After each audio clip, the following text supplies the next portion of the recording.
Okay.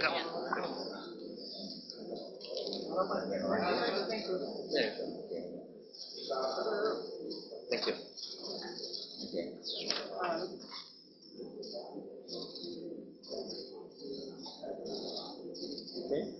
As you all know, recently there has been a spate of aggression and attack against journalists, regardless whether they are international or local, the reporters or photographers.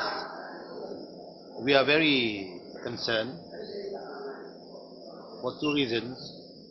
One, of course, is the infringement of the freedom of the press, which we uphold in our constitution.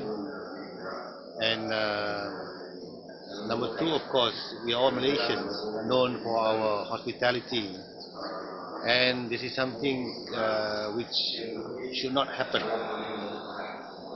I'm saying it should not happen. Because of that, we are here today, members of Parliament, to stand firm together against aggression against the press. We have to address this problem and nip it in the bud before it will be seen as something which is normal in this country. Certainly, it is a bad publicity for Malaysia, and as a representative of the government, I will take this matter up in the coming cabinet, which is tomorrow, to appeal, of course, first to the police to ensure that everybody who is in Permatang Pauh participating in the exercise of democracy in this country must be given the comfort that they are there, they are safe, and we appeal to the police to do everything within their means to ensure that incidents like what has been experienced by our friend here, our journalist friend, must never occur again.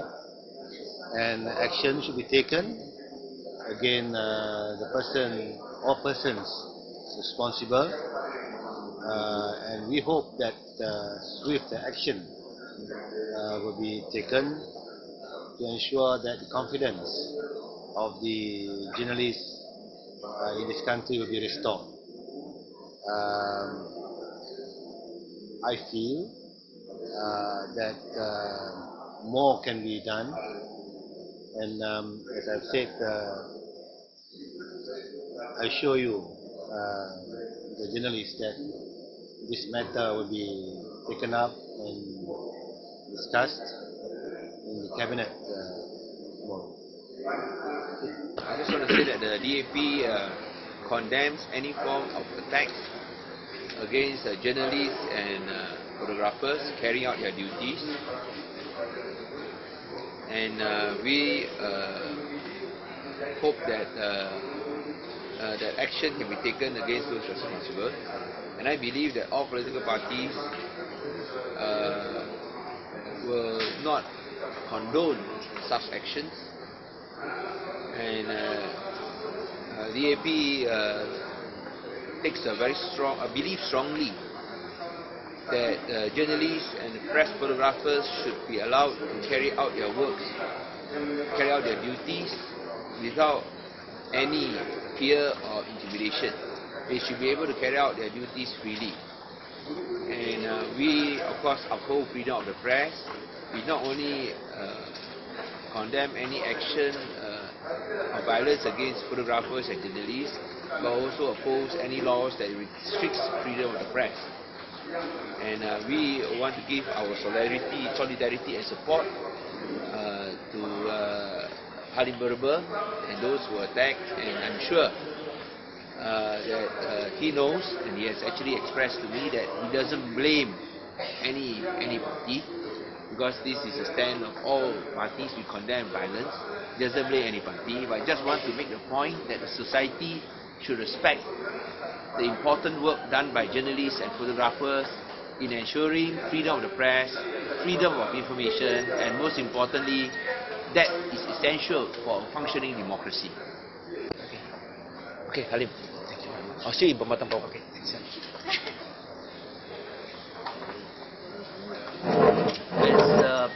As said by YB Lim Guan Eng just now, Keadilan as well will condemn any kind of violence against journalists, and will also, and any form of restrictions against freedom of expression, legal or otherwise. Because we must recognize that there are also laws in this country that prevent full freedom of expression from being practiced by the media, especially local media. Now, we also would call upon local media to report on this unfortunate incident objectively and fairly. Regrettably, we see somewhat one-sided actions being taken by the police. And may I give a specific example of what I mean? The police have published photographs of a number of individuals who are allegedly part of the violence, and two Keadilan members who saw their photographs there went forward to the police and to give their version, and were unfortunately even arrested, and one was arrested in KL and taken up to Permatang Pauh. These individuals actually acted to protect Mr. Halim and the NSC photographer. They went there in that capacity, and unfortunately the police have arrested them as if they were the aggressors. So again, we ask the local media to report this fairly, and we also ask the police to be objective about this and not politicize the incident and put blame unfairly on one party, or create a negative impression again with bias against any particular party. Violence against journalists cannot be tolerated. That's fundamental. And all those who are responsible for this violence must be held to account. I just say that on this matter, it's very clear that all Yes. parliamentarians, regardless of the rise of our party, on this issue, we take a common stand. We are one in the defense of the right of journalists, reporters, and photographers, their freedom, their safety to carry out their duties and functions. It's very important. And I also call on the police to act fairly and justly, to ensure that those who have put themselves forward to protect the journalists from the attack should not be victimized. Just one final comment. I mean, based on what Encik Halim has just said, Encik Kamil, who was arrested yesterday at Batu, should be released immediately from police custody, as he had no part in the violence and he was in fact acting to prevent violence. On the same token, Encik Rosie, who was arrested from his house at 2 AM the previous night, should be again released immediately, because this individual again was playing the same role in trying to prevent violence and protect the journalists. But unfortunately, both names have been put up by the local media at the behest of the police as part of the violence. This is not just defamatory to them and their reputations, it's completely unjust to them also and to Keadilan, because it is given the attempt is being made to give the public the impression that members of Keadilan were part of this violence. We want to categorically say we were not, and we want the police to act objectively, identify those responsible, and take action. And in the meantime, I agree, all parties should take steps, to make sure.